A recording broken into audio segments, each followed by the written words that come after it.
Good morning and welcome to Aon's Masterclass. The last 2 days of ASSOCHAM's conference have been an amazing learning experience with a huge amount of topics and such deep and insightful discussions, and today would be nothing less. So I'm sure that the past year has been different, if not challenging, for many of us, but with ramped up vaccinations and precautions, the global economy is now in the revival mode and better prepared to deal with the pandemic. So if we talk from HR's point of view, HR leaders have been faced with challenges of managing and engaging with virtual talent, redefining their processes, and analyzing what the future holds. HR needs to be ready for tomorrow. Technically, they need to be on top of how the environment is changing, how the regulatory landscape is changing. They need to be savvy with data and make data-based decisions.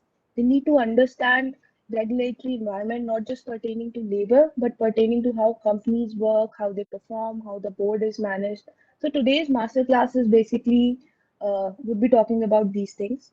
This brings me to the theme of today's masterclass, which is HR in the changing landscape.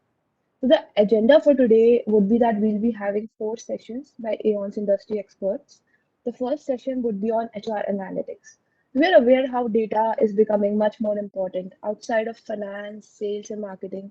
HR professionals are widely using data to make various talent decisions.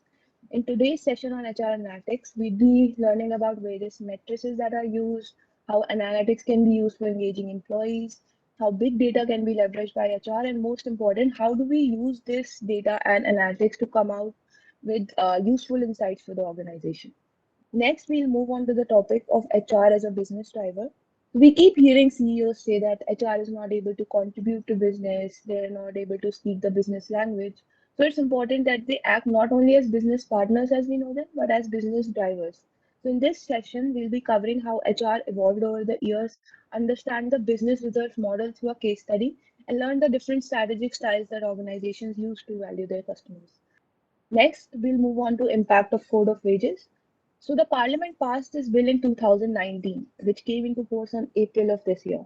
So companies reeling under the COVID impact are reviewing potential changes in their salary structure by running various models to comply with the wage of code and determine compensation costs. The big ticket components under analysis include a retrospective increase in the liabilities for benefit plans such as gratuity, leave encashment, particularly for organizations where the employee base is long tenured. So, through the new wage code brings new hopes for both employees and employers, but they both should understand the pinpoint in detail. So, the both parties should be clear with the new law to prevent miscommunication. So, in this third session, we go through the law, what it means, and its impact on compensation. And the last session would be on what the implications are of shifting regulatory landscape in executive compensation. So the importance of good corporate governance practices has gained importance in the Indian corporate sector, especially in the last 2 decades. In the current business environment, good corporate governance practices have been linked to superior returns on the diverse, whatever the diverse stakeholders are there. And the important indicator of good governance practices is the amount spent in terms of senior and executive remuneration. So, in this session, you will learn about how the shifting landscape is having an impact on executive compensation. Without taking much of your time, I'd like to introduce you to Jung Bahadur Singh, who would be taking the first session on HR analytics. So, Jung leads the ITES and BPO segment for Aon in India as a part of the IT/ITES vertical. And Jung has led many complex design and diagnostic projects involving rewards benchmarking, incentive design, job evaluation, and pay range design and compensation in the IT and ITS sector. He also partners with clients in workforce optimization and spend optimization initiatives. He has also worked on large integrated project design, competency-based career management framework, and performance management system. So over to you, Jung, to start the first session. Thanks, Prachi. Just a quick tech check. Am I audible? And secondly, is my screen visible to you? Okay, great. So thanks for the introduction and welcome everyone to this session. I'm really excited to speak to all of you and share my thoughts. For this session, I think we have about half an hour, but analytics is a wide subject in itself. So what we'd probably try to do is just get you started on this area, talk about how do you start thinking analytics, what are some of the very basic techniques, so that you, by the end of the session, my goal is that ensure that you are interested in this topic so that downstream, you spend more time and explore the subject into ensuring that on a day-to-day basis, it becomes very, very effective for you. So essentially, for as we spend the next half an hour, where I really want to start is by talking about the need for analytics itself in HR, and then I will move on to what are some of the things that you need to keep in mind as you start exploring some of these analytics-based projects. So really, I think it's not rocket science. In today's world, everything and anything is only effective and useful if it can be measured and some ROI or some sort of a outcome can be tied back to any initiative that you do. And to that effect, HR is no different.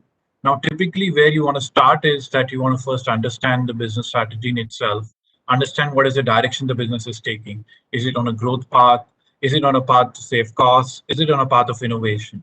And depending on these business strategy or depending on this business strategy, there are very, very clear imperatives that will come out for you. For example, if your business is in a path of innovation, then it's very important for you to have the right set of talent, which is going to think different, which is willing to take risks, which is willing to move you into the next growth phase. On the other hand, when you're talking about scaling, when you're talking about hypergrowth, a lot of the tech business today is in hypergrowth.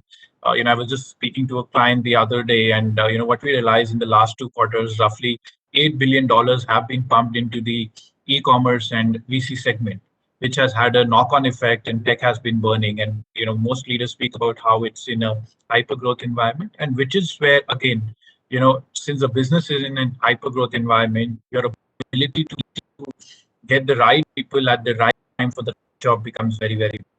So we all have a model which helps people think through this. So this is just a framework for you to also structure the problem statement. And the way we look at it is once you have your business strategy identified, you will have very clear-cut HR imperatives that you want to drive, which will translate into three things. Which will translate into how well do you execute your strategy, which is the top row in your slide in that box that you see in front of you. Then it will talk about having identified your contribution to the overall strategy, the programs that you run to execute those strategies, how effective they are, and finally, both on the strategy effectiveness and program effectiveness, how you're doing from an efficiency standpoint. So if the right-hand side is what you put in as an input, the left-hand side shaded in green are some of the outputs that may be relevant to your context. For example, if you're a mature organization, there you're thinking performance. If you're a growing organization or an innovation-led organization, you're thinking capability. Or if your problem statement is about how do you ensure higher engagement, then you're thinking culture and so on and so forth. So essentially, anything when it comes to analytics has to start from how well do you understand your business, and which is really the first step where you build your hypothesis. And then you get into, okay, based on that business, the strategy that I'm deploying or the initiatives that I'm taking, are they really bearing the fruit that is required? And which is where analytics come in, because the only way to check that is when you have the right data and you're ensuring that the data speaks to your story. So I spoke a lot about, the need to measure, the need for ROI, but the question always comes back to us is how do we measure this? And the way to do this is through metrics. Now, these metrics are of three types generally. I mean, they're the most commonly used. There are other ways to do this as well, but the most commonly used metrics can be classified into three types. The first one is efficiency and effectiveness, which essentially means so efficiency means how well your process is running or how well your program is running in terms of is it operationally optimized. In fact, one of the writers, Peter Drucker, talks about if efficiency being whether you're doing the right, whether you are doing things the right way, whereas effectiveness becomes whether you're doing the right thing. So I could run the most brilliant process, I could run the most brilliant program, but if it's not leading to an outcome that I want, at the end of the day, probably it's not useful. Similarly, the second one talks about process and outcome. Now, efficiency and effectiveness, process and outcome, they are similar. There is a fair amount of overlap. But for the with a theoretical bent of mind, where the difference comes in when you're thinking about process and outcome, you're picking up a specific process, whereas efficiency and effectiveness need not necessarily be tied back to a process. The third one, and which is right now the most in vogue way of checking for effectiveness, is lead and lag. Lead parameters being, or lead metrics being, those that help you predict the future, or at least predict some trends. I wish I could predict the future, and I wish I had a crystal ball, but the next best thing is to have these lead metrics in place at least. The second one is lag, wherein you are essentially looking at things that have already happened, and then from those past events, you're trying to predict the future. So as I was sharing, when it comes to efficiency, it's essentially how well are you making the most optimal use of resources or not. So to take an example, think if you're running a campus program. Now, efficiency would mean how well are you able to manage your cost per hire? How well are you able to say manage your lead time to hire? How well do you say? How well are you able to ensure that you are getting the right slot at the right time? Whereas effectiveness, on the other hand, is more outcome focused, where effectiveness is what is the quality of hire based on the feedback that your line managers are giving you. Or effectiveness would be about what is the candidate experience that you're giving to them or not. So essentially, the way most companies would use this is it would be a combination of efficiency and effectiveness. So their target would be, for example, to ensure that their cost per hire is low, but at the same time, the satisfaction of your line managers from campus programs is high. Similarly, when we look at process and outcome, and over here, probably one of the better example is, say, if you pick up a process, say, for example, let's talk about performance management, right? Now, performance management as a process will have some key metrics, whether people did it on time, ensuring there were no mismatches or no errors, ensuring you have it for everyone. The PMS feedback is coming for everyone. So essentially very, very specific to the process, and making sure that the process is running flawlessly. But on the other hand, when you think outcome, the outcome in itself would be about, while all of this is fine, are people really engaged in the performance management system that you're running? Is it really leading to higher performance or not? And here again, as business leaders, the way you would measure this system is through a combination of process and outcome. The process could be ensure 100% completion of feedback in the system, and the outcome would be an engaged workforce that believes in the transparency of the PMS system that you're driving. Last but not the least, and this is also my favorite way of defining things, are the lead and the lag metrics. So while lead metrics speak about essentially events that have happened in the past. So for example, if your attrition has been 10% for the last 20 years, most models will tell you that measuring attrition then becomes a lag metric, because you're essentially looking at the metric from a trends perspective. If it has happened, if your attrition has been 10% for the past 20 years, it's highly likely that on the 21st year, it's again going to be 10%. Whereas on the other hand, when you look at lead metric, here you're also trying to in a way predict the future, and the only way to do that is wherein you are describing what the future would look like. So for example, if one of my goals, so if I run a customer experience firm, if I run a platform, and say if gaming is in vogue today, if I run a gaming platform and I want to, and my target is that I increase my consumer base on my gaming platform, the lead metric that I would rather use is what is the number of recommendations an individual is giving to his or her friends, or how many likes or shares of any content or event related to the game is happening on social media.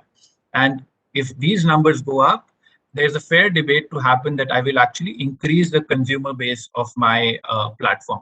So as you can see, there is not a direct linkage, and at times it's even debatable whether you have the right lead metrics, whether you're measuring the right lead metrics. But what makes this very, very powerful is that it can speak to a lot of the other things that you do. For example, if you're running an OKR system, an OKR system is based on the philosophy of using lead metrics.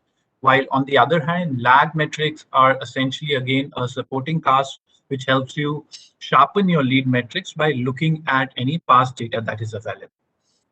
So in conclusion, I think it's very, very important to understand the firm you are, the culture that exists in the firm, and choose the right metric for you to be able to measure the success of all the programs that you are running.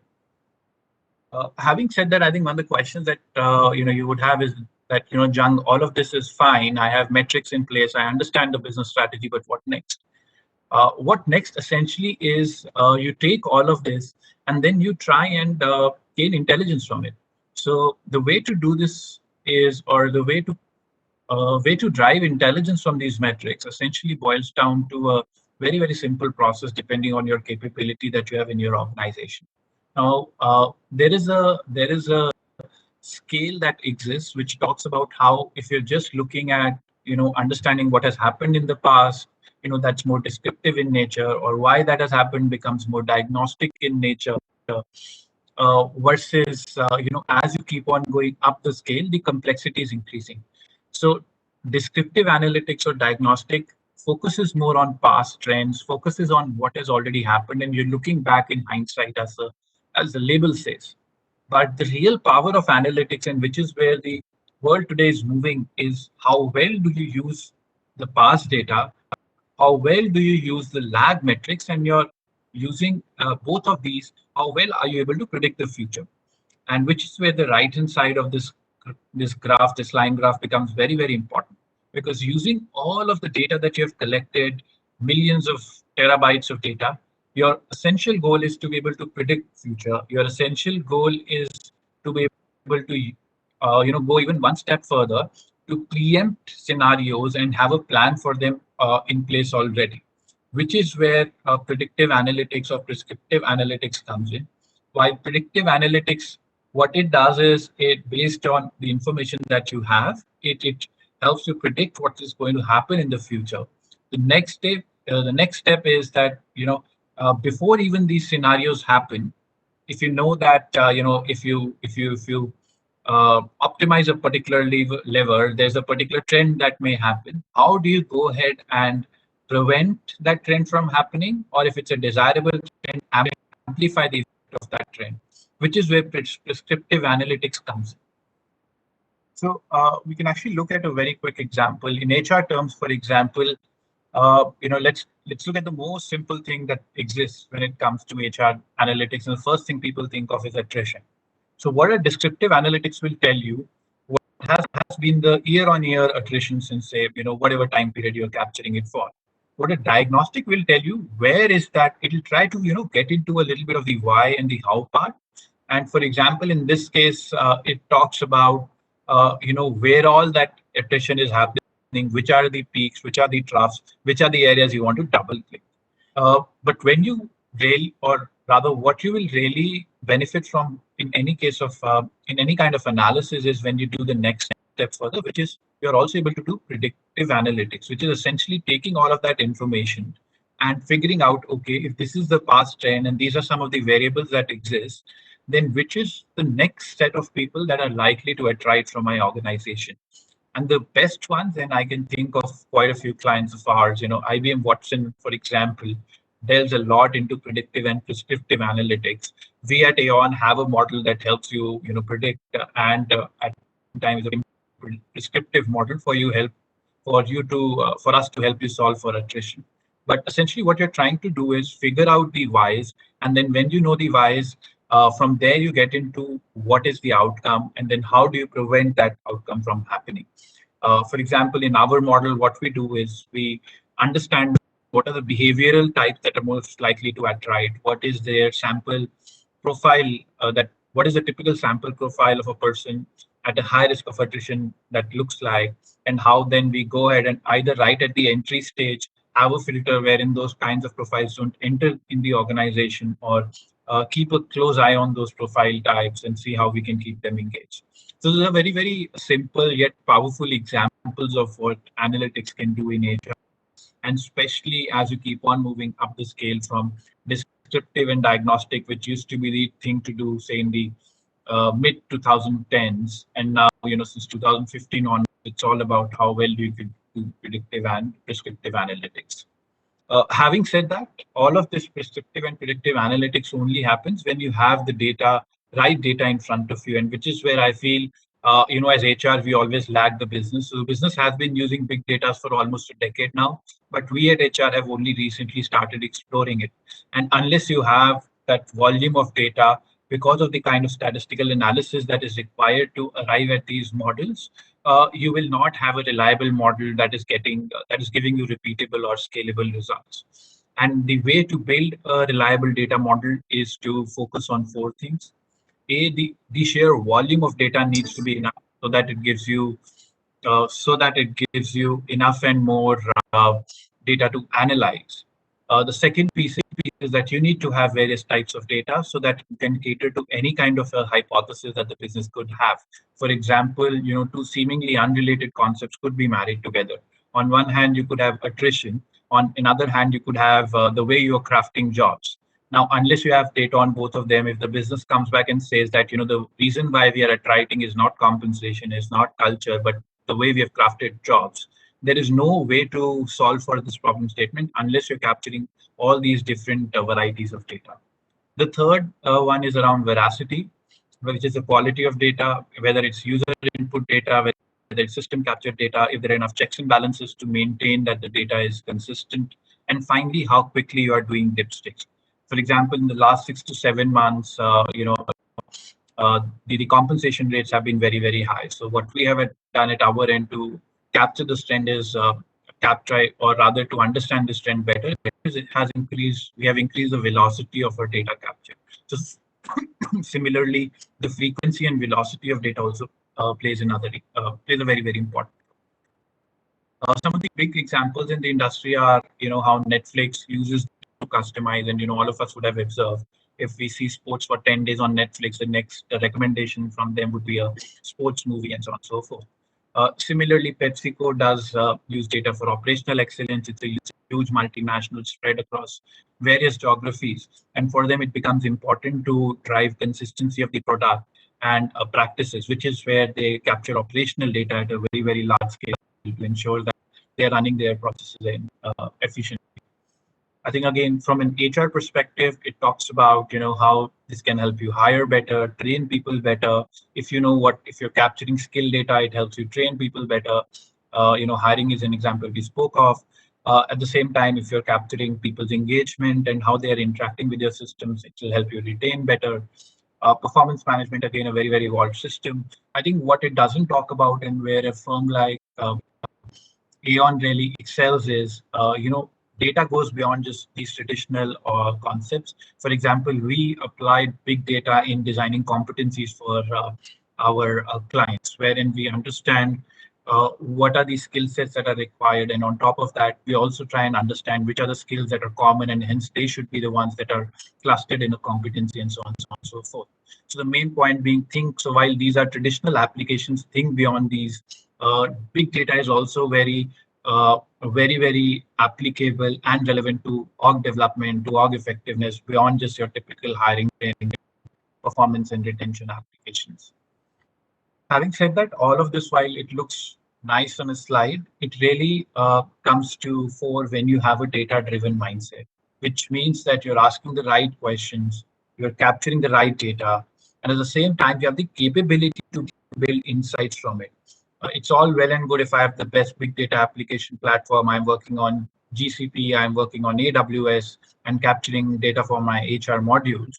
But at the same time, if I don't have dedicated people to do this, all of that data comes to nothing. And having said that, we are not saying that each and every HR professional needs to be a data scientist. But what you need to be able to do is understand the process, understand the application, so that tomorrow when you're working with an actual data scientist, you're able to put the problem statement in the right way, and also are able to build on top of the solution so that the results that you want are in line with what you require downstream. A very quick example of having a data-driven mindset. So back in the day, Harley Davidson was facing some challenges on the sales side, and for them it became a very, very important question as to how do they increase the footfall in their shops, how do they increase the number of colleagues. So they looked at their data, They looked at what was working well, what wasn't working well for them. And a very, very simple thing like the messaging that was going out to the clients became one of the main bones of contention. So the way they were initially doing the messaging used to be about, if you want to buy a motorcycle, come speak to us, which meant that the number of leads that came in were very, very low. And when they changed this messaging to, rather than when you want to buy a motorcycle, to when you want to explore a Harley Davidson, come speak to us. The results were there to speak for itself, because now people were, it helped them broaden the funnel, because now they were talking to people who were not at the buying decision point, but rather were at an exploring stage. And at the same time, by broadening the funnel, more and more leads came in, which also helped them beef up their sales in itself. And I think similarly, similar examples can be built for HR. The way you talk to candidates, the way you position your EVP, there could be, signs therein wherein your EVP itself is not speaking to your talent programs. And maybe just by sharpening the EVP, you may see much better sourcing coming to you as well. So we at Aon, help clients think through this by sharing our own model. So our model talks about how you need to have an analytical acumen. So the mindset itself, it talks about the need for technology, your ability to tell stories, and at the same time, your ability to capture data. I think again, similar to last slide, the journey is simple. You first begin by having the right mindset. You capture the right data, you have the right technology, and then you have the capability to drive actionable insights. Uh, now, have up until now we have spoken a lot about theory. What I also leave with you are two very, very simple techniques that should at least get you started in this space. And the first one we talked about is correlation. What correlation does is it tells you how two or three series of data points are related to each other. Mathematically, what it means is that if you have many data points built in together, a correlation trend or a correlation line essentially is the uh, minimized distance. If you were to create a line that joins all the data points on a plane, it essentially goes ahead and minimizes the distance from each data point. But more importantly, from an application standpoint, correlation tells you whether two data points are similar or not. So if tomorrow you want to understand whether attrition is driving engage, or rather if low engagement or your engagement scores are driving attrition, all you need to do is in one column you have your attrition numbers, on another column you have your engagement numbers, and you run a correlation. If it's a positive correlation, it will tell you that as your engagement scores increase, your attrition scores increase. If it's a negative correlation, it will tell you if your engagement scores decrease, your attrition increases. So in this case, it's likely to be a negative correlation. Or it could also tell you that, you know what, Jung, just engagement scores are not enough. There is not a strong correlation. And these are very, very simple mathematical operations that are a part of Excel workbooks. All you need to do is, you select the data and type in a very, very simple formula on a spreadsheet, and it gives you the correlation. Now, typically, for a correlation to exist, there's a value called R square, and that R square needs to be greater than 0.5, which qualifies that there is a correlation, and then you check whether it's a positive or a negative correlation. So as shown in this example, this R square value will go from 0 to 1. A perfect correlation means an R square of 1. The way the data is captured, most times you will see for a high degree of correlation, your data being between 0.5 to 1, or between negative 0.5 to minus 1, and which will then define whether your correlation is positive or negative. A low correlation will mean that your data set is not consistent. No inference can be drawn from this particular trend analysis that you do. Another very common way of, so while correlation helps you figure out whether two data sets are related, a regression model helps you predict. So assuming that two data sets are related, a regression model helps you predict what given a particular value of the input, what is the output variable going to achieve as a value. So regression again is of two types, bivariate and multivariate. Bivariate means that you have one input variable and one output variable. For example, again, if there's a high correlation between attrition and engagement, then by using regression, you can predict given a particular engagement value, what is the attrition likely to be? On the other hand, multivariate means there are multiple values. So for example, uh, to predict attrition, you can take engagement, you can take rewards, that is compensation data. You can also take performance data. And by running a multivariate attrition, it can tell you using these three inputs, what is your attrition data likely to be. So here again, as I was sharing, there will be a bunch of variables that are independent variables. So in this case, your engagement score, your performance data, your rewards data are the independent variable, and the outcome becomes the dependent variable. And what a regression analysis helps you do is it helps you predict for a given value of the input variables, what is your output variable likely to be. And as I was sharing, the applications for this are en masse, be it around manpower planning to budget forecasting to attrition. All you need to do is figure out the independent variables. For example, when it comes to manpower planning, you can look at productivity, span of control, org growth, which is revenue, your labor market, which is cost per hire, and so on and so forth.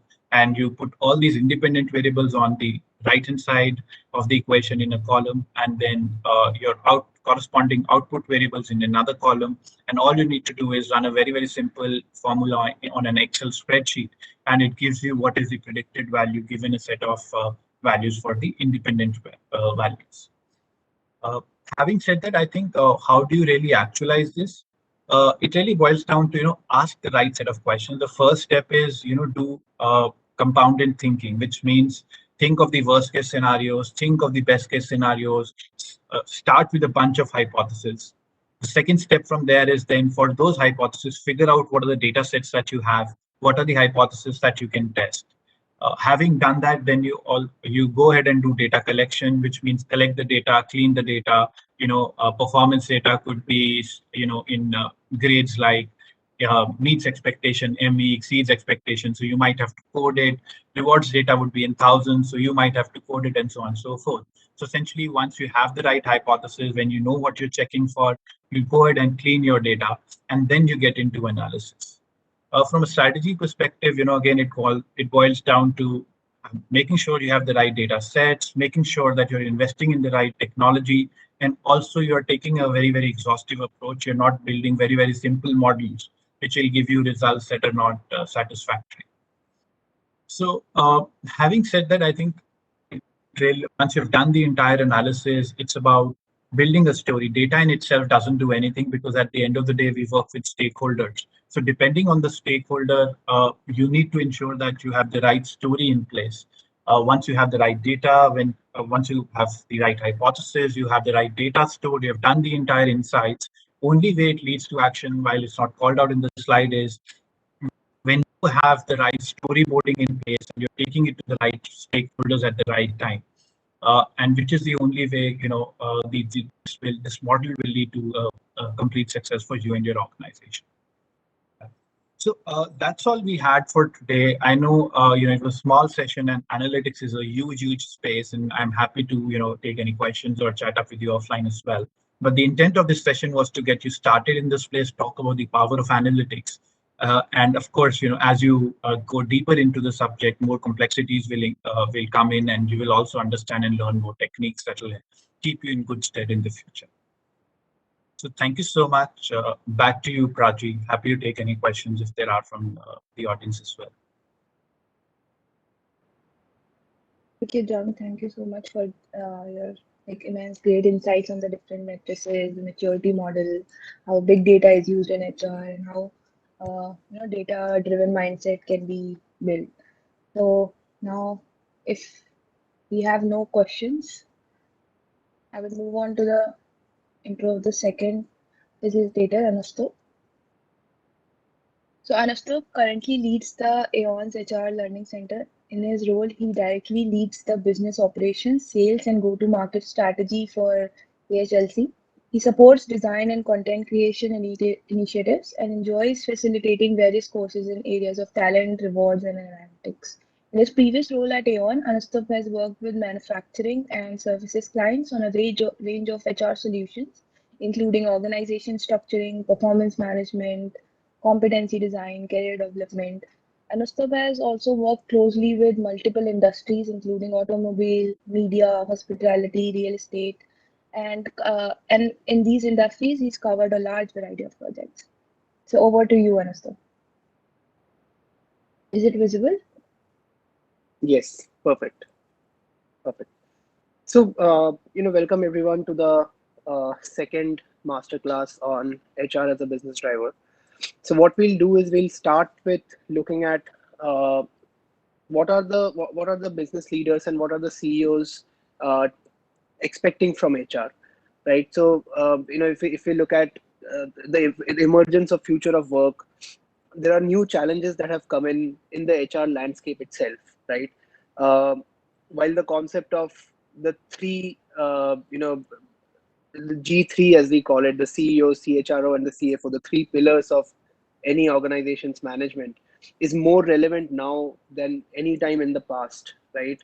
Um Now that we are seeing a lot of digital connectivity, a lot of convergence, flexible working ecosystems coming in, CEOs feel that the HR function today needs to, really up its game to be a valuable member in this group. CEOs believe that acquiring and retaining key talent remain top concerns for their organization, uh, which in turn makes the role of HR even more important, even more critical, right? However, the general perception is that the HR function is not really prepared that well to really impact business decisions, to drive business performance. In a recent survey that we did with multiple CEOs across geographies, um, only 18% of the global CEOs believe that their organization is significantly set up for upskilling and set up for HR to lead the business expectations and really contribute to business success. While as per most global CEOs, automation might pick up from mid to late 2020s, HR really needs to prepare for what jobs could be best automated and what kind of alternate work people could really take up as a result of automation. Performance management also appeared on the expectation list, wherein CEOs want their organization to come up with fast, integrated, objective performance management systems. And lastly, CEOs really want the HR function to speak the language of business, which is also what Aon specifically uncovered in the research. So if we can move on. Speaking from our own experience, Aon interviewed more than 50 CEOs and other business leaders to really find out what they really want from HR. Right? Our methodology was simple. We asked about their best experiences with HR and their worst experiences with HR. And what followed were over 100 powerful stories illustrating the success and failures of HR in Asia Pacific. And through these real life experiences, we were able to see HR through the eyes of the business leaders and better understand the desires of HR's most important stakeholders, which is the CEO and the other business heads. By far, CEOs and business leaders highlighted HR's lack of business acumen. In fact, an analysis of worst experiences showed that poor business acumen was the root cause 56% of the time. And this was four times that of the next highest root cause, which was personal effectiveness. And in fact, the lack of business acumen was more prevalent than all the other causes combined. The need for HR to have better business skills is not a new concept. You all would have heard it, experienced it with your colleagues in your organizations. However, to date, there has been very little information on what are the exact capabilities that are required. Our interviews identified three areas where business leaders felt that HR needed to improve its skills and improve its capabilities. In this course, in this session, we will focus on the highest order skill that CEOs want from HR. And it's astounding how few companies are able to really get that bit right. And this is the ability of the HR function to really build an unique strategy for people that will enable your company to achieve its business objectives. Right? It's really about ensuring that all the pieces in your organization, from a people standpoint, from a talent standpoint, line up. Yeah, if you could move on. So many of our professions have never, you know, many of us, the jobs that you see in your organization today were never there in the past, right? And some of the jobs that you see today have been there forever in one way or another. The mere act of convincing someone to purchase something, for example, the job of sales, essentially has been around as long as there has been some money and some business, right? And again, for example, as long as there has been some money, there has been someone around to pay the tax, and there has been someone to collect the tax. But human resources or HR as a concept and a profession is relatively new, right? It wasn't that long ago that workers were viewed more or less as expendable. And therefore, HR is at its early levels of its maturity journey and is definitely making strides in the right direction. While most HR teams are at different levels of maturity, few of them have been able to make the leap to be not just a partner, but a real business driver for their organization. Many of the changes that drive growth most often stem from areas of human capital, organization effectiveness, compensation, and incentive redesign. And these are all owned by HR, and enabling these can really help HR earn their seat at the table. And some organizations are really doing it well.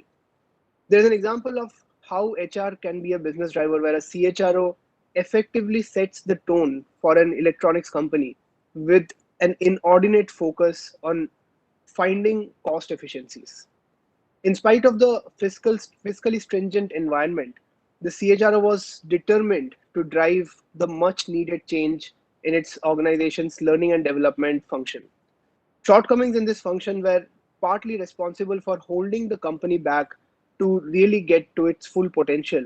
And rather than looking for additional HR budgets for L&D, the CHRO found a way to secure a subsidy from a local government that would really fund the desired L&D initiatives. The CHRO demonstrated a strategic mindset there and role modeled productive behaviors around finding uh, uh, you know, out, outside the organization funding, government funding, versus always relying on self-funding or funding that is aided by the profits of the organization. Yeah, we can move forward. So at Aon, we really believe that HR can contribute to business both through cost effectiveness as well as by generating value, right? While we have made significant progress in being cost effective, we really need to focus on how people can add exponential value to the business, and HR can start working on the people outcomes. As depicted in the model that you see on the screen, value generation should occupy a larger proportion of time as well as effort. Processes need to be designed keeping in mind the outcomes that they need to achieve, which ultimately should impact business performance. For example, a process of designing a learning journey for employees, for colleagues, to help, for example, the sales team in an organization to close documentation in real time should yield in upskilling, which is a people outcome, and that will eventually impact the overall profitability of the business, which is a business performance measure, by reducing the time and dependency and thereby helping close the number of contracts in the same amount of time. Most HR departments are not structured to manage end-to-end processes that really deliver value. HR should focus to a process-based organization, restructure and redesign around the broader, more integrated core processes. Research shows that process-based organizations are better able to deliver value for the business. We inherently need to start looking at our work from the prism of business objectives. And in order to do that, understanding business itself is really a core component, a core requirement. So we can move to the next one. So you must have really come across the IBR model in some webinar or some event or the other, and seen how many forms this particular model takes. Right? It may seem too simple or straightforward, uh, but you will be surprised that its execution is not that easy, right? And very few organizations are really able to get this one right. How often do you really speak about the linkage of any policy that you have in your organization with actual business outcomes that your organization is looking for? Do we really work backward to see the impact of our initiatives that we take as an organization, that we take as an HR function on the larger business priorities that are set out? Right? I would say rarely. Let's look at each section through the case study of a very popular organization, Disney. We start with looking at business results and strategies. And these are the outcomes you are trying to achieve as an organization, as a company, and the strategies that you are trying to get there. Disney launched its creative initiative about a decade ago, which was Where Dreams Come True. This was to integrate its entire global portfolio of parks, resorts, as well as movies. But what is its strategy as a business? Its strategy is to create branding commodities through movies and then effectively harness their potential and use them across different areas, across theme parks, across resorts, across merchandise, right? Its vision statement further puts emphasis on the broad strategy of the organization, which is to be one of the world's leading producers and providers of entertainment and information, right? Now, if we look, move forward to look at business capabilities. So these are the things that you really need to be best at if you want to win in your market, right? Both right now and throughout the duration of your strategy cycle. Smart companies really build these critical capabilities now as well as for the future. Smart companies also know that where their limitations are, and they know how to avoid situations where it'll be hard for them to win. In the context of Disney, it would mean that there is a clear business capability that lies in product innovation. They build characters from scratch and deliver them to people across different media. Lion King, for example, is one of the success stories. Yeah, from there, if we go to people requirement, people requirement is what you need from your people to be successful. It really includes a culture, which is the shared norms and values that you want to shape everyone's behavior into and everyone's decision making into. And second is competencies, where your individual and collective employee talents really add up. In conjunction with business priorities, people requirements paint a comprehensive picture of people insights from within the organization. In other words, if people requirements are a top down look, then employee priorities is a bottom up perspective. At Aon, we sometimes call these needs, fears, and goals.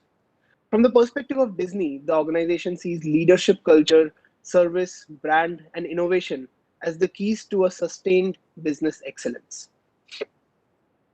Yeah, so let's look at people strategy now. So people insights, therefore, shape an organization's people strategy, right? So these are the specific plans that you have for attracting, growing, deploying, and retaining talent. Strategy must target specific outcomes. For people strategy, key HR outcomes would be the important results that HR must deliver to the business.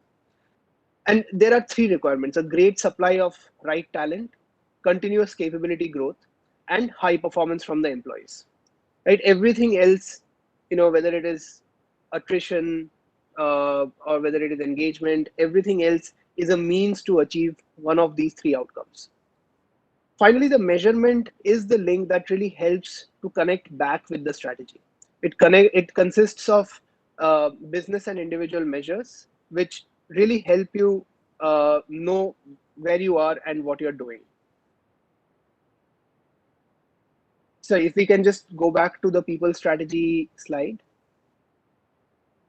Yeah. So if you look at the case now of Disney, when it comes to people, they really cast excellence, right? Hiring for attitude rather than aptitude to bring alive the Disney experience. And they train people for nearly 6 weeks even before they meet a single customer. It is simple enough to see that the talent supply is a clear concern area with a staggering 200% turnover rate at the organization. But the focus on capability growth and high performance is immense. Disney's structural changes have opened many opportunities for the organization as well as for the employees. Integrating and aligning interlinked departments have worked well for Disney in the longer run. Uh, and what they have really done well is they have created magic through training. Right, training and development is a strong pillar at Disney. All new cast members begin with a course that is called Traditions. They want to eliminate hassles. One responsibility of leaders is to identify problems in the way things are done and act quickly in order to fix them. Yeah. So moving forward, if we look at the summary of how the IBR model applies to Disney, we have gone through the entire case. Um, the first one is really to have a clear business capability that lies in product innovation for Disney. They build characters from scratch. They deliver to people across different media. They see leadership, culture, service, brand, and innovation as keys to sustained business performance, sustained business excellence. When it comes to people, they cast excellence and hire the best fits. Later, the focus on capability growth and high performance within the organization is huge. Right? Giving all employees opportunity for innovation and imagining new characters is a key people process that links back with the business strategy of innovation.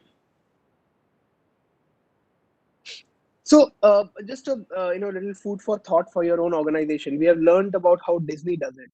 So I would invite you to think about your own organization and fill the IBR template, keeping the business strategies and people strategies in mind. And that will be a good exercise, and it'll allow you to link this back to your everyday work that you do and the processes that you have in your own organization. Now let's look at the next segment, which is the strategic styles, right? So we have overall any organization can be segregated into one of these three styles. Very few organizations, huge organizations, might have more than one style at large, but there would be one key style, one key, some people call it core value discipline, that all organizations would have. And the first one is operational excellence. Operational excellence, also known as cost leaders, they focus on keeping cost to the minimum by standardizing processes and driving efficiency. The second one is product leadership, which emphasizes on creating next generation differentiated products, which can command a premium.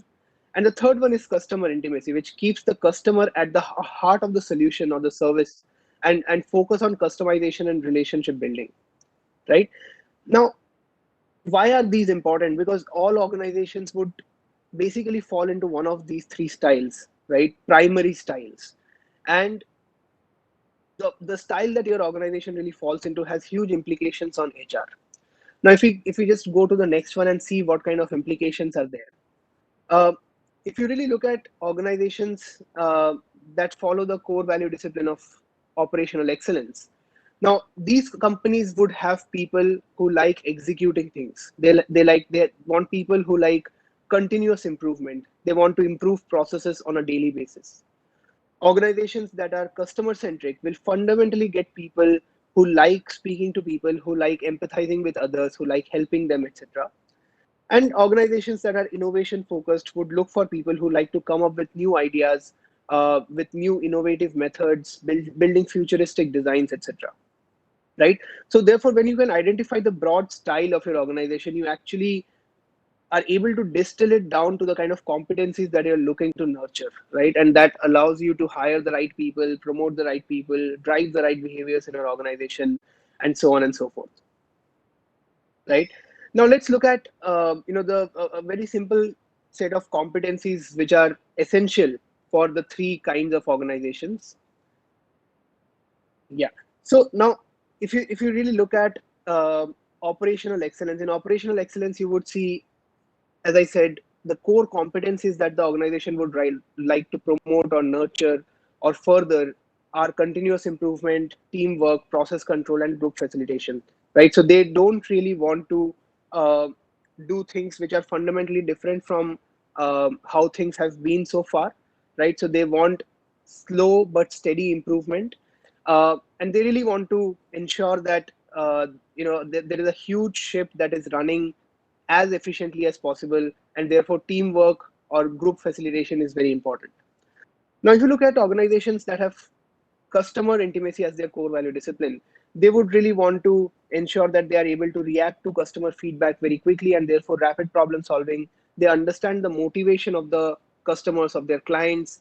They are very good with listening, and they really prefer independent action. They really want to provide independence down the line, so that the front line can really take decisions based on their understanding of the customer, based on their reading of the customer, right? So active listening, empathy, understanding what the motivation of the client is, being able to problem solve rapidly on the ground. These are important characteristics of organizations that are into customer intimacy. And the third one, product leaders. Here we really want people to have breakthrough thinking, right? Here we would want people who would be able to think outside the box, right? Uh, and the larger the organization, more important is the issue of group problem solving, right? If you really look at a true product leading organization like Apple used to be, I would say a few years back, it's a huge ship to run as well, right? So they would have multiple departments, they would have multiple teams coming together and working together to come up with the next new product. And therefore, the design team, the engineering team, the team that works on patents, the team that works on a particular area of the phone, all of them really need to come together to be able to create that kind of product that they do, right? And from there, obviously, the third important piece is creativity. Creativity is as important in product innovation organization as it gets, right? You really need to come up with new products, new solutions, new services all the time, and you have to be the first to the market, right, as a part of this strategy to really be successful in this particular strategy. um, and the last one is really information sharing, right? That goes without saying. If you have multiple teams working together towards a common goal, it's very important that everyone shares information, best practices. You don't want to reinvent the wheel every time when you're working on a particular project or a particular product, if that has already been done before. Yeah. So to summarize it all, if we can just move to the next slide. So this is basically what it's all about, right? Um, how does this tie up with the role of HR? The main idea of doing this whole exercise is twofold, right? One, understand how business impacts the entire people strategy in multiple ways. And the second is to really look at different businesses and how they would prefer different kinds of people. When you have different people, different business goals, can your HR solutions remain the same? No, right? And what works well for a product innovation company would obviously not work as well for an operational excellence based company. So some would say that this is very intuitive, right? But it's amazing how many companies simply implement another company's HR program design without taking the time to determine whether a particular practice is right for them. For example, in 2001, the CEO of General Electric, Jack Welch, he wrote a book, Straight from the Gut. It was one of the all-time best seller books. Business leaders everywhere read how Welch credited G's success to its 70-20-10 performance rating system. And suddenly companies everywhere were using this as a key element for their own performance management systems, right? Many today, even today, use it. How many of you have actually heard not using a bell curve, right? And then after many years, some organizations realized that this might not be the best strategy for them, and then they started moving away from it. So if you really look at the boxes in this slide, just using the basic filter of strategic styles, we can really see how each aspect of HR would be radically different for different kinds of organizations. Imagine when industrial, geographical, and organizational context comes, how many substructures would emerge. Yeah.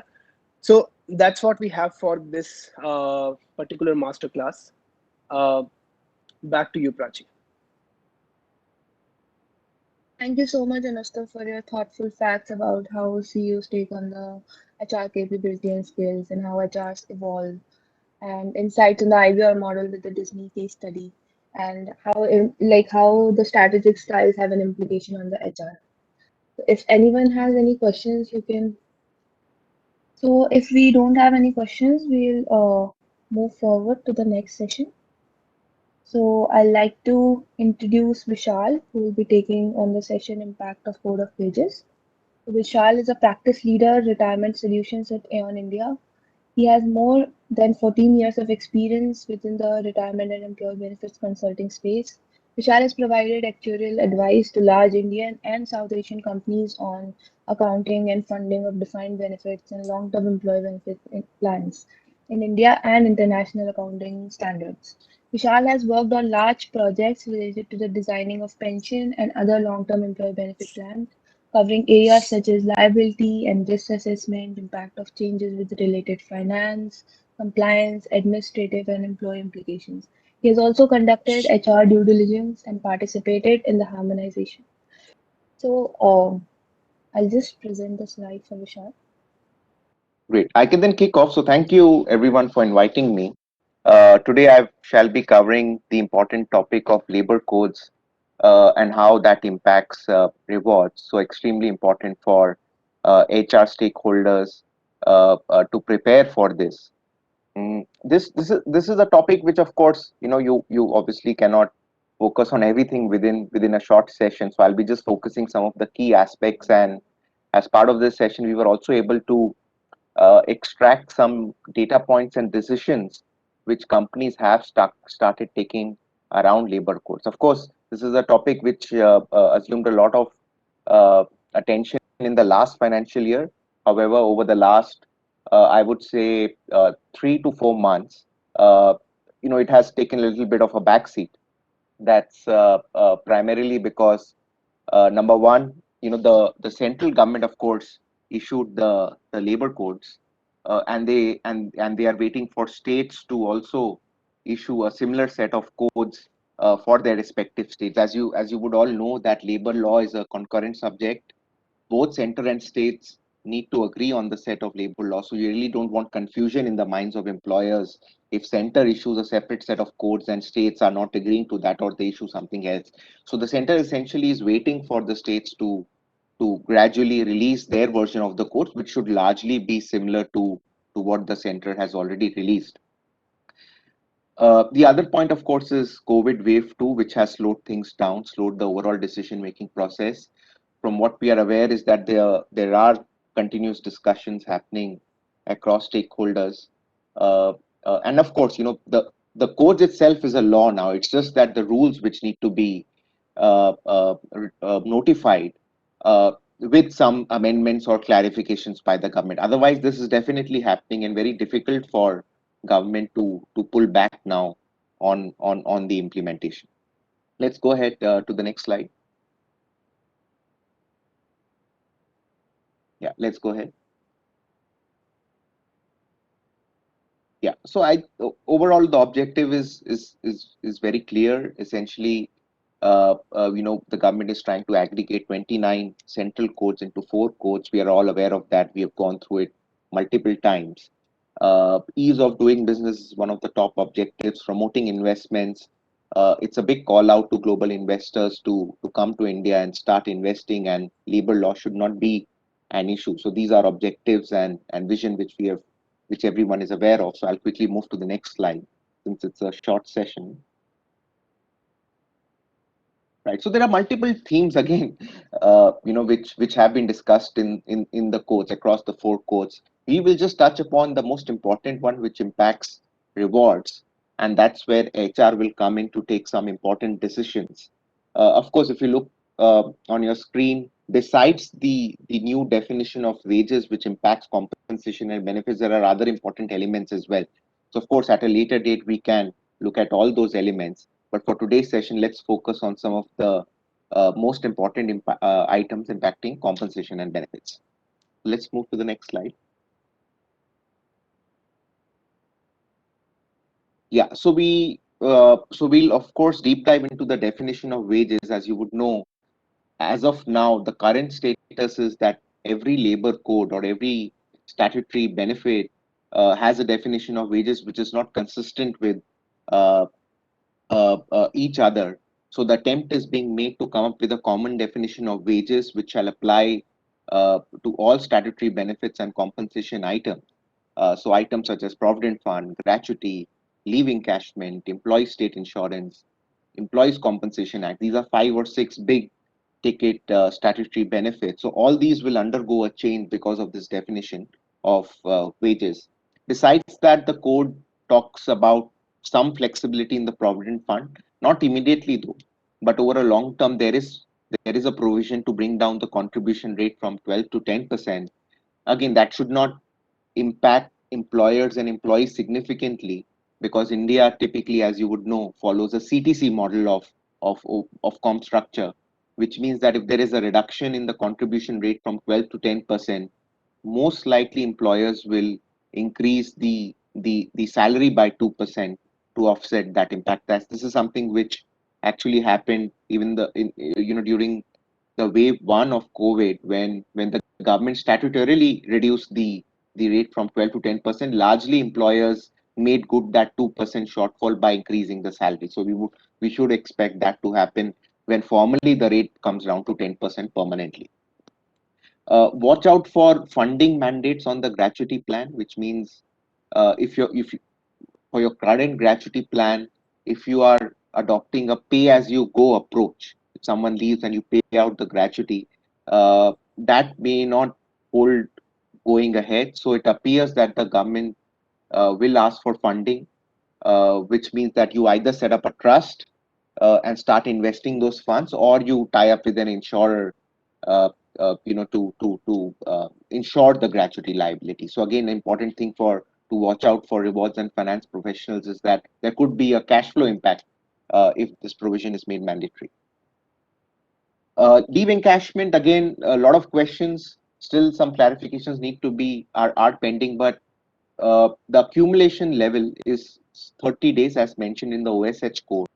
And if you try to align it with the Rebellious Shops Act, the accumulation level of unutilized leave ranges from 30 to 60 days. Median should be around 45 days. So that is not a very big difference.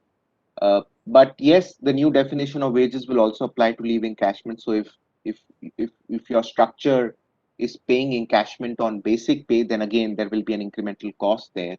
And again, the important provision is encashment above 30 days is also allowed, or rather mandated, which means that, I mean, if I have to take a more conservative approach on this provision, you will not be allowed to lapse any leave for your employees. So if an employee does not take leave, you will have to encash that and not lapse it. So watch out for any pending clarifications on this clause. Pretty much similar provisions for maternity and creches. Work from home, again, these draft standing orders for the services sector identifies this as an option for employees and employers to work together, and work from home is definitely allowed. Watch out for clarifications on overtime. They are saying that 48 hours is the cap. So my immediate observation is that all employees, whether irrespective of cadre, the employers and the HR should implement a system of tracking the number of hours they are putting in for work every day. I know it will be very difficult in a work from home format, but yes, time recording in an online format through internal payroll systems, it will become extremely critical. And then again, we just need to watch out for thresholds and clarifications on who will on which category of employees would the overtime apply. At face value, it appears that everyone is within the ambit of data, leaving aside, of course, managerial cadre, but even white-collar jobs appear to be within the ambit of overtime. So extremely important to set up the infrastructure within your payroll systems to be able to identify the number of hours employees are putting together. And of course, there is a big focus on unorganized workforce, gig platform workers. Fixed term employment has been given an encouragement. So you can hire fixed term employees. Of course, you will have to put an end date to that contract. But then you will have to ensure that the pay, compensation, benefits will be similar to those given to permanent employees. So again, if you have these type of categories within your organization, just ensure their comp and ben are largely similar to the permanent employees. And of course, there has to be an end date to the contract as well. Even gratuity is now payable to them without the vesting of 5 years. So that's an important thing to note as well. So that means an immediate increase in the liabilities and provisions applicable to fixed term employees. Let's go ahead, Prachi. Yeah, I'll quickly recap the definition of wages. I'm sure you would have gone through it multiple times. But if you could go ahead, Prachi, and display the full screen. Essentially, what the definition is saying, that your entire salary is wages except for certain identified exclusions. Comparing that to the existing practices where basic is used as an anchor for defining all the statutory benefits which I shared earlier. Now that basic itself changes to wages, and everything which is part of your salary will be wages except for the identified exclusions. And again, I don't want to go through all the exclusions, but largely provident fund and house rent allowance, two important exclusions which usually hold a big amount within the comp structure, are excluded. And if you do just back of the envelope calculation, that if you keep aside this, the wages will largely constitute more than 60% of the salary. That's an important takeaway, because as of now, if you look at gratuity plans, leave plans, provident fund, all of that are being paid on basic, which means that, and which is usually in the range of 25 to 40%. Now if you're talking about all these benefits being paid on wages, you're talking about almost 100% increase in the contributions and benefits. So this is the single most important factor which is bothering industry and different stakeholders. Take for example the gratuity plan itself. If you look at the top 50 companies within the Bombay Stock Exchange, again, if you add up the gratuity liabilities, they will run into several thousand crores. And you can imagine the impact that, largely, if these companies are provisioning for gratuity on basic, if that were to change to wages, there will be an immediate hit on the balance sheet of these companies. And going by the accounting standards, most likely the hit will have to be taken through the profit and loss account. So this is another important point which I believe, which I understand is being discussed, if there could be a way out, a middle path, where some sort of a exemption or leeway could be given. Maybe the new definition of wages applies only on prospective service, or you allow amortization of the hit. Again, if you for those who follow the US GAAP accounting standards, there is a provision to amortize some of the actuarial losses or the profit, or the plan amendments cost over a period of time. So if even such a provision is allowed, it would give sufficient cushion to the industry to absorb the impact. In a scenario where the exclusions exceed 50%, now I personally feel that will anyways be difficult, because besides HRA and Provident Fund, not lot is part of the fixed compensation structure. But even in a scenario where the exclusions exceed 50%, that's not allowed. So you have to ensure the wages is at least 50% of gross salary.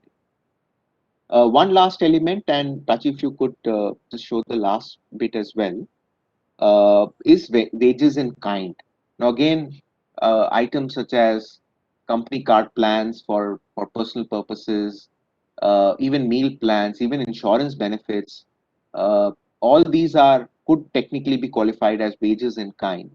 And even those are included within the ambit of wages, with a cap of 15% of wages. So again, it's very important for stakeholders, especially HR stakeholders, to take an inventory list of all different items within rewards, whether it's compensation, bonuses, what type of bonuses are there, fixed or variable, benefits, perquisites, reimbursements, allowances. Take a complete inventory of all legacy practices and try to slot them into what could be a potential part of wages, and accordingly share with your management the potential hits that would impact from a payroll perspective, which is particularly around some of the benefits which I talked about. Let's go ahead, Prachi, to the next slide. Right, this is again a pretty much a recap. So essentially, we are talking about basic, which is 25 to 50%, being moving to a concept of wages, which will largely be at least 50%. At various forums, I have seen different points of view, that if you have basic at 50%, that solves the issue. Unfortunately, that's not, because within your comp structure, you have balancing type items such as special, supplementary. All those will qualify as wages, and even if you change basic at 50%, and even beyond that, if you still have salaries or pay allocated to special, supplementary allowances, all that will qualify as wages. So your liability really doesn't stop at wages being 50% of gross. It is at least 50% of gross. And if I show the impacted items, we've discussed that. So Prachi, if you could show the complete slide. Yeah, so gratuity, provident fund, leave encashment, superannuation, and NPS. Again, national pension scheme typically part of com structures as a flexi option. So that's on basic. So if the basic itself changes, items such as NPS and superannuation also go up, which means lower cash in hand. Same applies to provident fund. Some insurance plans are also linked to basic. So if you intend to change the basic upwards, then even that will go up. And again, because you are changing the basic itself, or you are intending to change the basic or restructure some of these elements, you will have to look at the entire comp structure in its entirety. Again, just to clarify, there is no mandate on the comp structure within the codes. It's just that the definition of wages is prompting or encouraging stakeholders to relook at the comp structures, which haven't really changed over the last several years or even decades in some cases. So important time for stakeholders, including HR, to relook at all these programs and see what gets impacted and how you can actually optimize some of the exemptions given within the codes so as to ensure that the impact on the overall payroll cost could be minimized. Let's go ahead.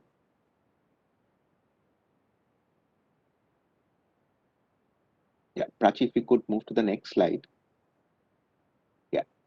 Now, instead of just focusing on the same topic, because it's been a while since we have been discussing these elements, what Aon did was that during these months of April and May, we invited some 150 participant companies to just share their views, thoughts, uh, uh, feedback on what are the decisions or what is the thought process around implementation with the new labor codes. As I shared, the labor codes itself has been delayed, and across media sources you see dates being discussed of October, 1st of Jan, and potentially even next financial year. So it's important that stakeholders, particularly HR, work with other functions, payroll, finance, compliance, legal, to at least freeze on some of the big ticket decisions you intend to take as the implementation date gets announced. So you don't want to get caught off guard that suddenly the implementation date has been decided as 1st of October across most states. So you really want to be sure what decisions you will take, and then of course work with your payroll partners and other vendors to ensure that you are able to implement those decisions by the effective date.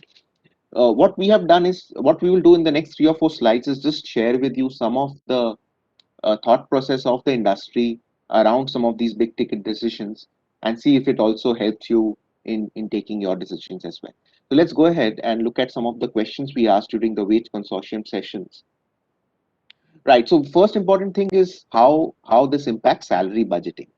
So clearly, because the labor codes itself got delayed, largely the industry went ahead and paid the salary increments out as per their budgets and plans. But you have to mind it that again you will be faced with the difficult choice. If you are asked to give salary increment budgets for say 22, you will have to allow for some of these impacts of the labor codes on your overall payroll costs, which means that the gratuity or the leave encashment, provident fund, DSI, if because of the definition of wages the costs are going up, this most likely will impact your salary increment and related budgeting.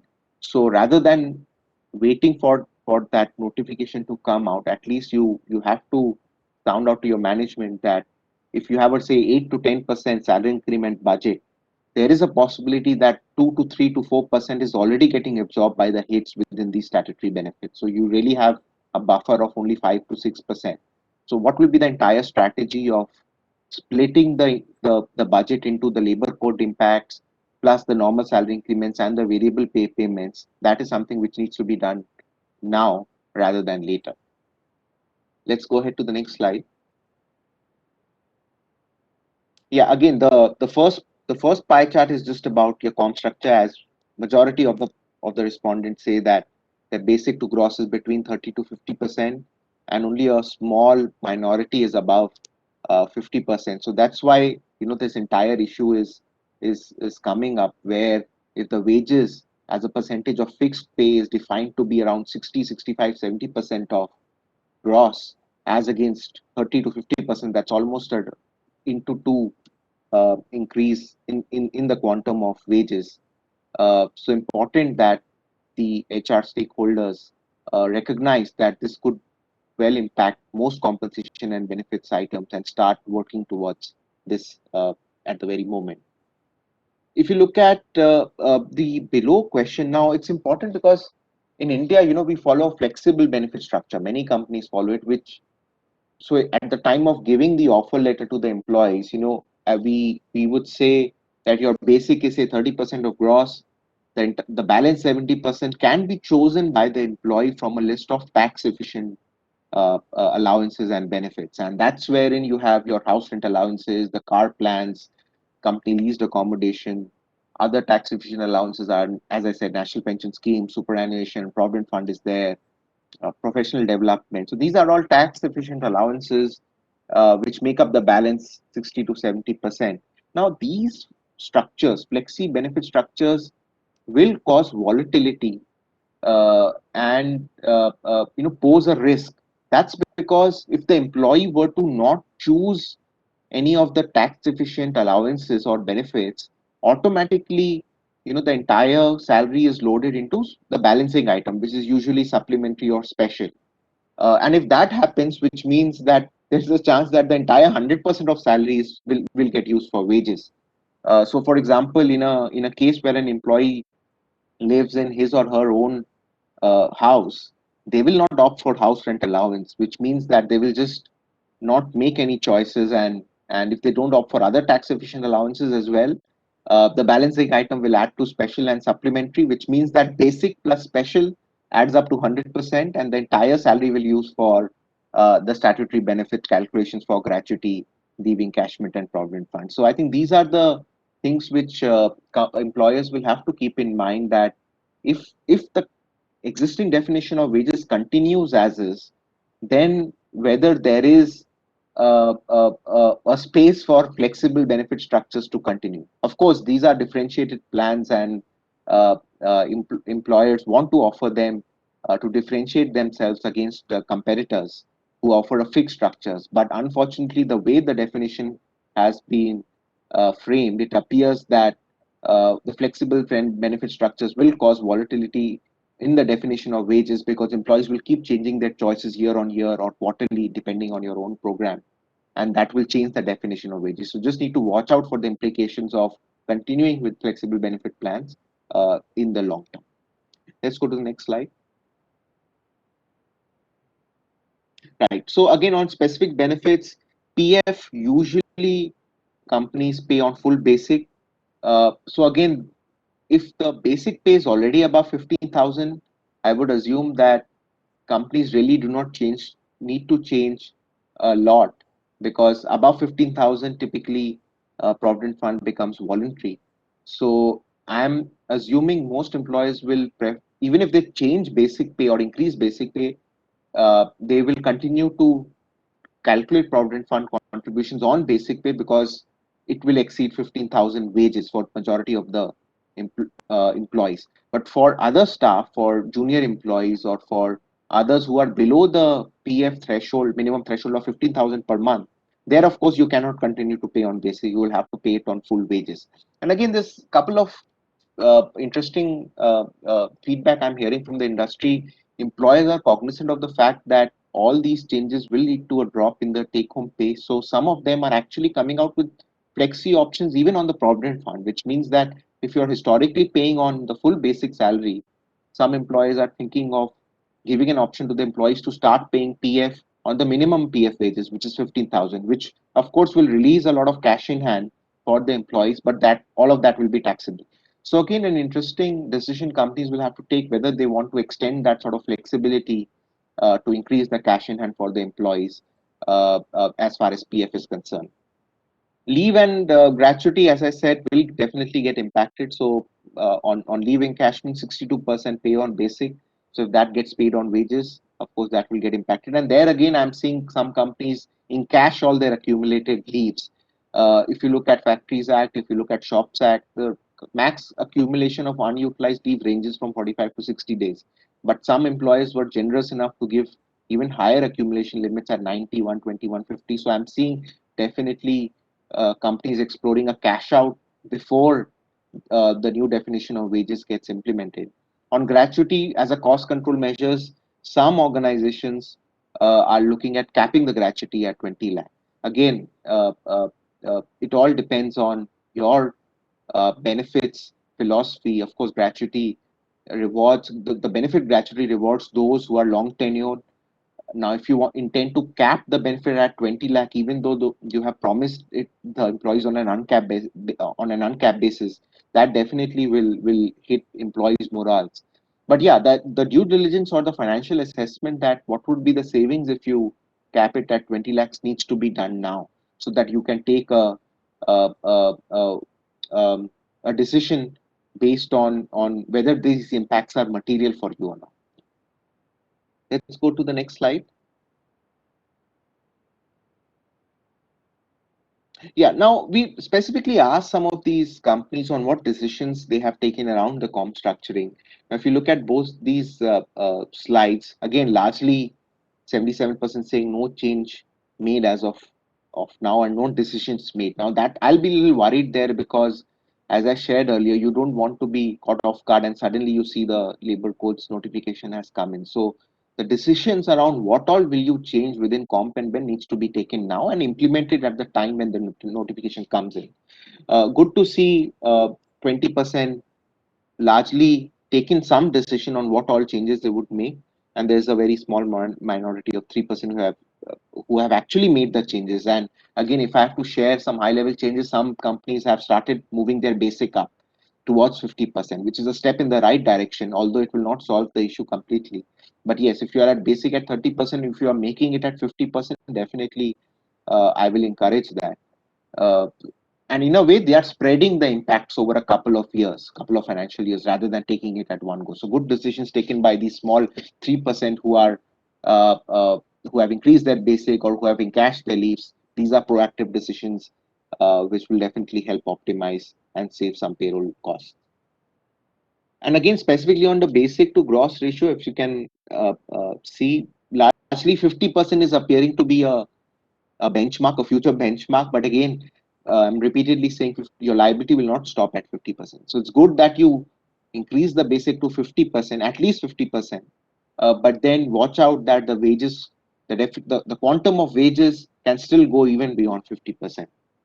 And again, 47% saying waiting for more clarity, and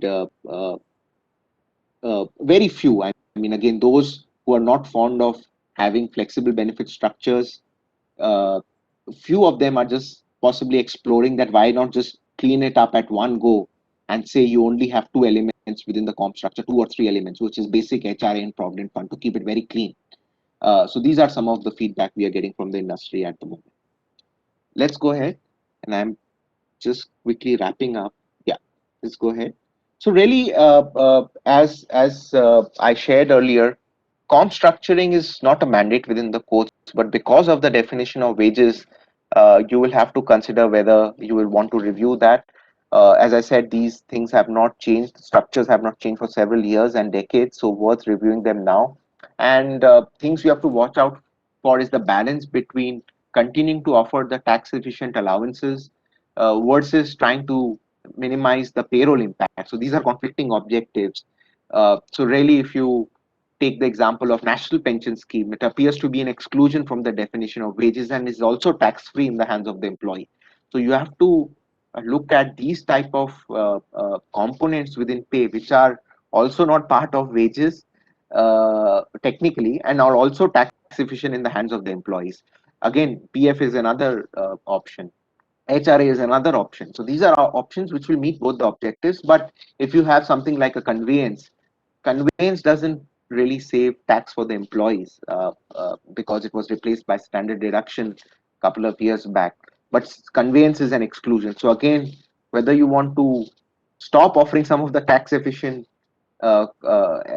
components which are wages and replace it by non-tax efficient components which are not wages. I think these are the difficult decisions with HR stakeholders will have to take going ahead. And of course, it all boils down to your overall philosophy, your rewards philosophy on how much you want to differentiate yourself, which are your priorities. If you really have to cut down on your incremental impacts, then of course you will have to look at components or structures which will save the incremental impacts. And of course market benchmarks will take time. As I said, only 3% companies have taken certain decisions, but rather than waiting for those benchmarks to come out, I think it's important you introspect and work with cross functions to come up with all the decisions which you intend to take. So I'll stop there, Prachi. I overshot by a couple of minutes, but if there are any immediate questions, I'll take them right away.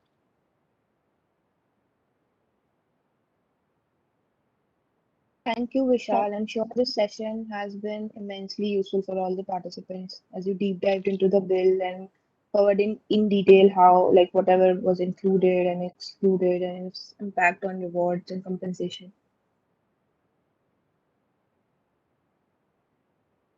Great. Thank you very much.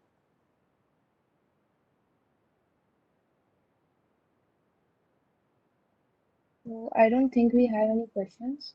So I'd like to move on and like to introduce our next panelist, Prashant. So Prashant is a solution leader with Aon's executive and compensation and governance practice, and is also solution lead across career management, performance management, reward strategy design, and articulation. As a part of the executive compensation and governance practice, he works with a broad range of clients spanning across sectors. He is also a speaker for Aon's industry conferences and conducts various workshops as part of the Aon HR Learning Center. Over to you, Prashant, for the next session.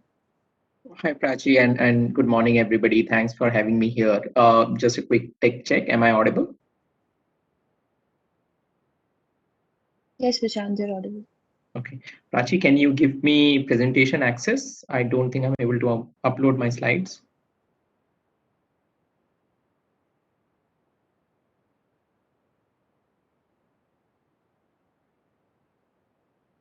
Please share, sir.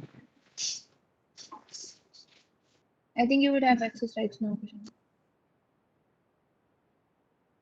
Unfortunately, I don't see that. So if you can help me get the slides up, then we can get started. You want me to Sir, share the slides? Yeah.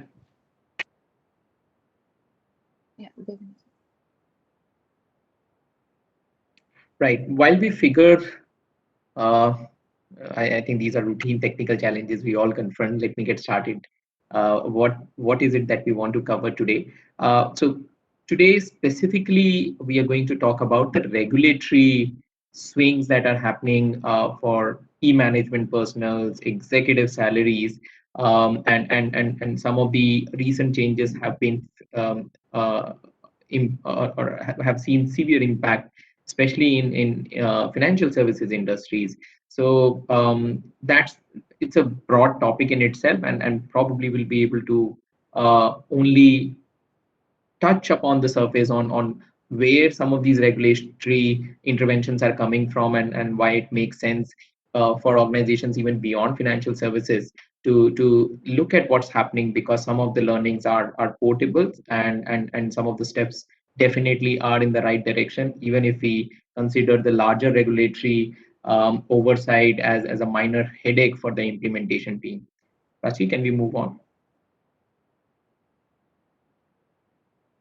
Yeah. So the way we have structured today's conversation is we are going to have a look at what's happening globally, then try and see what has been the immediate impact on the executive reward trends, specifically in financial services sector, because that is where most of the regulations have been prescribed, mandated, and already rolled out in some form and manner. Hopefully, we'll be able to give you a few glimpses of how some of the changes have been implemented by organization for us to get a more down to earth reading of of implementation plans and challenges for the organizations. Next slide, please. Next slide. Yeah. So if you look at the past decade, and it's important for us to understand why there was a shift which was seen in past 10 years or so. The genesis of most of the regulatory interventions is grounded in the financial crisis of 2008. While some of the long-term changes were debated, but the crisis accelerated and created room for the global leaders to come together and start coordinating and creating international standards. Now, while the Financial Stability Board, which is a global organizations, the top 20 largest economies and their representatives want to have a discussion and create a framework that allows for a systematic improvement so that we don't encounter such a situation again. Particularly on the executive compensation structure, there have been few key principal level adjustment that the FSP principles have created an impact on. The first thing is that for the executives, the focus should be on long-term performance and shareholder wealth creation. So while short-term performance is important, however, the focus of executive remuneration should be over a longer time horizon on and creating shareholder wealth. There has to be a more targeted and focused alignment of pay with the risk and the respective time horizon of how the risk is adjusted for the roles at the top leadership level for all the organization. There have been other structural changes related to more deferral. So even your annual incentive has to be given over a period of time. There have been insertion of malice and clawback provisions, and we hopefully will be able to touch upon that in next couple of slides.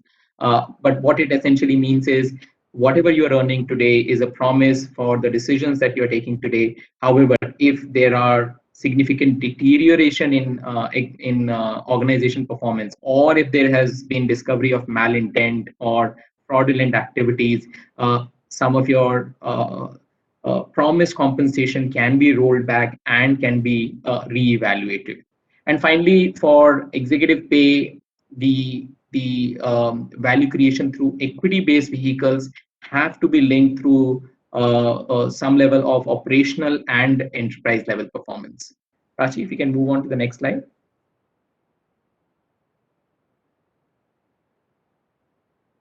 Yeah. And these are some of the general principles which are driving long-term changes, that compensation should be adjusted for all type of risk. Every decision which is being taken at a executive level in the organizations come with a certain level of uncertainty, and that uncertainty is quantified in form of risk, and companies should create executive compensation and remuneration structure which factor in the level of risk associated for each of these decisions. The compensation and for the same level of short-term output generated, but if it requires different amount of risk, employees should be compensated differently, which means there has to be defined roles of material risk takers. It's not enough you're running a portfolio or running a business of a certain size or generating returns of a certain size. If the risk profile of the businesses are different, the remuneration of leaders who are managing these risk profiles will also be changed. What it also means that compensation payout schedules must be sensitive to the time horizon of risk. So somebody who's managing mid-term risk profiles versus long-term risk profiles, the remuneration structure should be linearly adjusted with the tenure of the risk or the decision that's being carried on behalf of the organization. Finally, the compensation structure, the traditional compensation structure has already seen a transformation, that the mix of cash, equity, and other form of compensation again have to have a tight linkage with the risk profile of the organization as well as the incumbent who are managing specific roles. And finally, the supervisory oversight and engagement by stakeholders. The regulators are going to play a more active part. Very simple examples now. Even for approval of the CEO salary, the banks will have to go to RBI, present their proposal, and seek their approval before they can make some adjustments. So it's not left to the organization intent to do the right thing. Regulators are playing a more hands-on role in educating, as well as giving go ahead for very senior level roles in the financial services domain. Next slide, please. So let's look at how some of the things have shifted over the past 10 years. And the way you look at the pre-economic crisis, some of the influence for executive remuneration were far more passive. However, what has happened after the crisis, there were designated statutory interventions like say on pay. So every executive remuneration proposal has to be vetted and approved by shareholders, and the proxy advisors to some of these shareholders, what opinion they have on the board's proposal on the salaries of key executives became very important.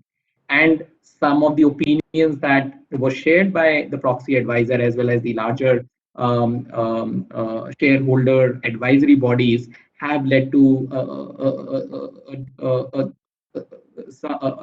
has led to a change in composition, how the remuneration is delivered, as well as the amount that can be given to the executives based on performance in a particular year and over a period of horizon. But specifically, if you look at long-term incentive, before the crisis were more tenure linked. The equities were granted based on the tenure of the individual.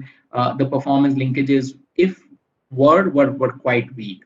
The immediate fallout was that from traditional ESOPs, organization migrated to performance equity, which means after you have delivered a certain level of target performance, that is where you get a chance to earn your equity-based compensation. If you look at where we stand today, even annual incentive or a portion of annual incentive is now moving with a long-term horizon of the executives to be able to earn it, and they are usually deferred over a period of 2 to 3 years, depending on the quantum of what the annual incentive looks like. When we look at cash incentives or variable pay, annual variable pay, the organization used to have boom and bust. Large component was delivered through the short-term incentive, and they were uncapped. What it led to was not very great decision making by the leaders in a few cases where they emphasized short-term performance over long-term sustainability. The immediate fallout was that what's the risk mitigation strategy, and how do we put great governance standards on even on the annual incentive was one of the focus area for the organization. And where we stand today, most of the organization have reduced or put a max cap on how much incentives the executives can earn in a particular year. Organizations have also tried to create, and boards have tried to create specific performance milestone, which are taking into account the multiple aspects of organization performance, not just bottom line and top line. And organizations are also looking at non-financial measures, so reputation and sustainability of the business are finding their way in deciding the annual incentive or cash incentive payout for the executives. Base salary traditionally was not an area of focus pre-economic crisis. However, if we look at what happened after the crisis, that the short-term reaction was to limit how much increments can be given to the executives, but now it has evolved to a stage where the fixed pay has to be linked to the role of the incumbent in driving business performance, and which comes with an element of the decision making and the risk associated with the decision making for those role holders. All in all, what it means that there is a higher focus on long-term performance over just short-term performance. There is a significant proportion of remuneration delivered through equity-linked incentives, and the focus is on total shareholder return, or balancing the need to create long-term value creation for the shareholders while keeping the operating targets in place. Next slide, please, Prachi. Yeah.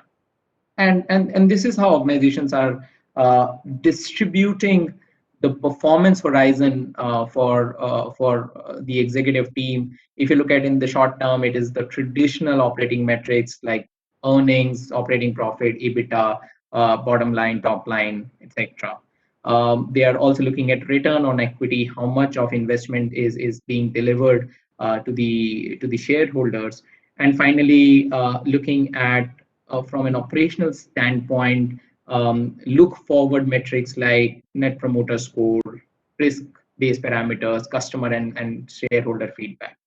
But for a long-term remuneration, and this is a significant component globally for the executives to earn their reward, it's focused on total shareholder return, how much value have been created, return on equity, profitability measures like EPS and operating profit. So what we are noticing in the long-term performance evaluation, the actual value created, not just what you have delivered on the operational measures, forms a key component for executives to earn their rewards. Pachi, next slide, please. And how do companies accommodate the long-term nature of risk? The decision which is being taken today will take time to play out, and we have seen a few examples both globally as well as in India. Executives take decisions and the repercussions are felt 5 years or even a decade from when the original decisions were taken. Malice and clawback provisions allow organizations to build systematic interventions so that the fallout of the decisions are borne by the executives in a similar way as the shareholders have to bear those risks. In the malice, what happens is a deferred compensation can be adjusted after the risk has played out over a period of time. And a clawback if the institution reserves the right to ask for a return of remuneration in case there are certain conditions where executives have not done their job really well. The principles of having these kind of policies in place is that compensation outcomes must be symmetric with the risk outcomes. Compensation structure should link the size of bonus pool with the performance of the firm, and if there is a negative or a questionable activity by the executives, organization should have the right to ask for a certain portion due to the employee be readjusted in line of how the performance would be evaluated in the long run and the actions would be adjudicated in the long run. Okay. Next slide, please. Yeah. Now, while these were global trends, let's just see what's happening in India. And what we see, many of the regulators have started to take a more active part in drafting guidelines as well as supervising those guidelines for financial services sector in India. But if we just go back and take a step back and focus on the core principle, what we will notice that some of these can actually be implemented as good governance practice, even in other sectors where the regulators are not playing an active part. But let's look at RBI. RBI started adopting these FSB principles way back in 2012-13. They issued some guidance in 2016, and they created formed up rules on regulating executive pay in 2019. What RBI is trying to tell the banks that you need to define material risk takers for the bank. The variable composition and the overall remuneration package has to be drawn in line with the risk assessment of the role within the organization. And after a certain quantum, the portion of remuneration will have to be mandatorily deferred. So, for example, variable pay cannot be more than 300% of fixed pay, while in the previous regime it would have been uncapped. But even if you have variable pay based on in-year performance and executive earn their variable pay, 60% of the variable pay will be mandatorily deferred after a certain threshold.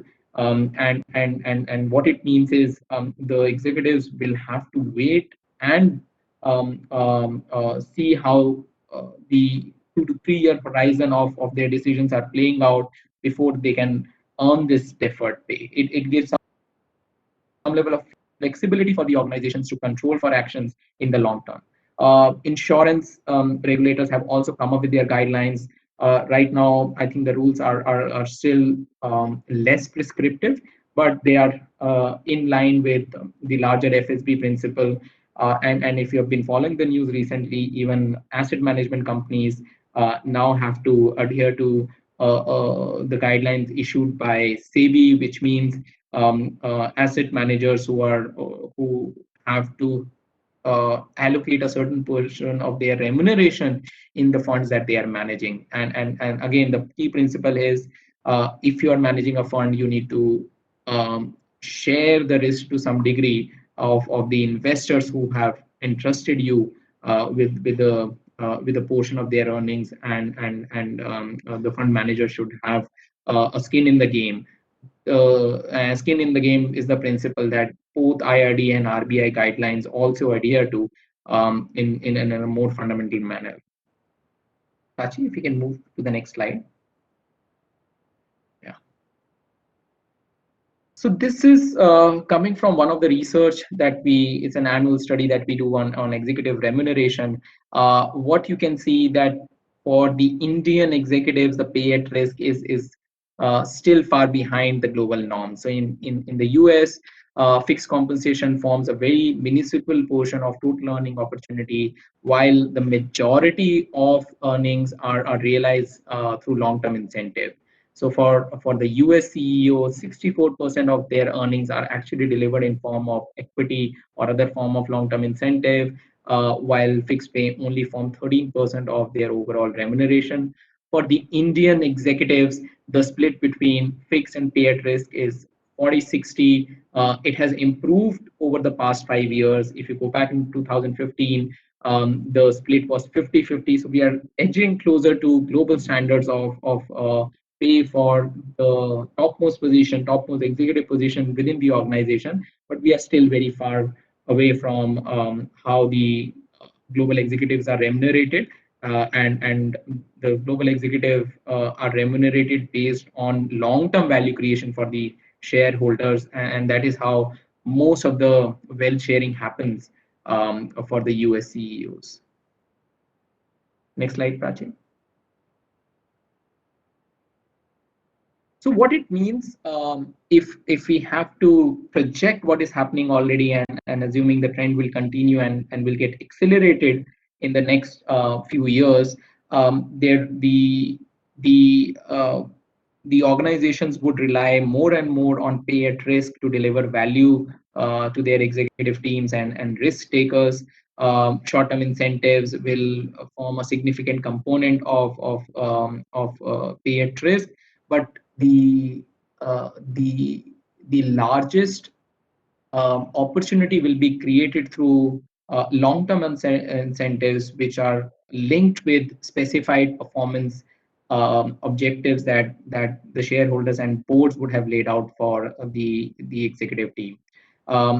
Typically, what we are noticing, organizations are moving from tenure-linked vehicles like ESOPs and RSUs to performance-based stocks, and they are specifying on what basis executives will be able to earn their stock awards. Typical performance measures include total shareholder return, return on equity, and some other non-financial parameters like organization health and sustainability.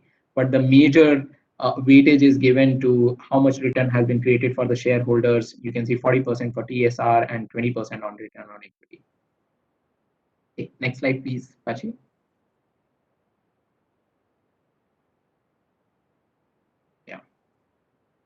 What we are also seeing that organizations are drafting policies to keep them abreast of mishaps which have happened in the past. We can see malice and clawback provisions have been clearly defined, laid out. This is in spirit of transparency, so that people and shareholders and public at large is aware of how the executive remuneration is tied with the long-term risk for all stakeholders. If there is a significant deterioration in financial performance, organizations reserve the right to reduce the deferred compensation given to the executive. Similarly, there are clear clawback criteria, which is linked to willful and deliberate fraudulent activities or breach of trust at an organization level, and organizations um, are are are increasingly adopting executing the clawback criteria in case any of these activities are discovered. Next slide, Prachi.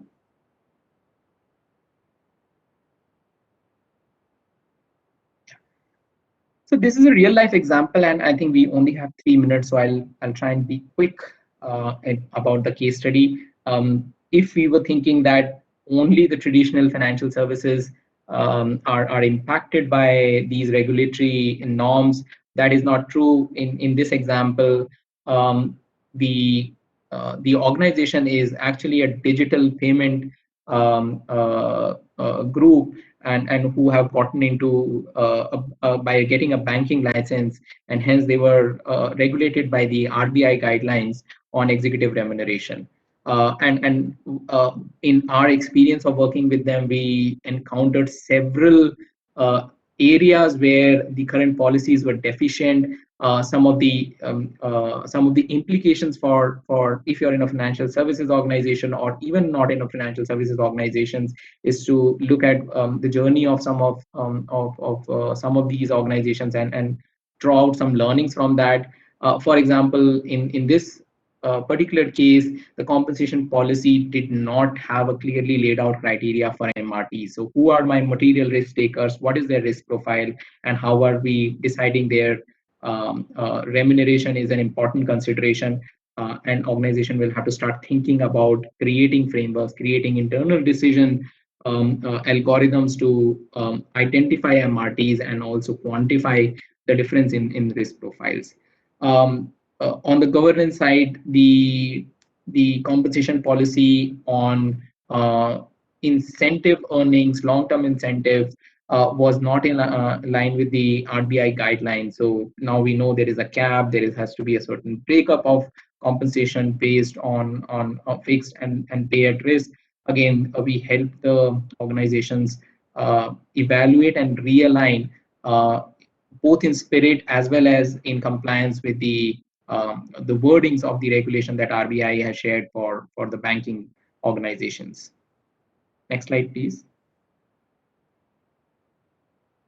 Yeah. These are more, so while the previous two were policy intervention, the next one were incumbent level intervention. The compensation structure for the MRTs identified had to be redesigned. It has to align with the regulation, and also take into account the business impact all these incumbents in specific roles are creating for the organization. And finally, on market competitiveness, organization in regulated industries are have a far higher oversight and implications when a regulator is going to sign off on what the organization has proposed as the remuneration for their executive team. And what this means is the organizations which for whatever reasons are behind the market, they will have to take a more proactive look on how can they bridge the gap and make their salaries more competitive, but at the same time aligned with the spirit of the regulations that are being put in place.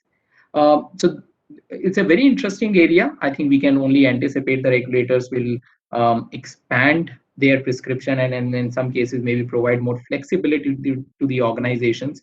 But I think some of the regulatory shifts are in the right direction, is in the larger interest of shareholders, and with say and pay norms becoming more prominent in India, more and more organizations will have to think about transparency, think about fairness of the executive pay as they create their own internal strategies.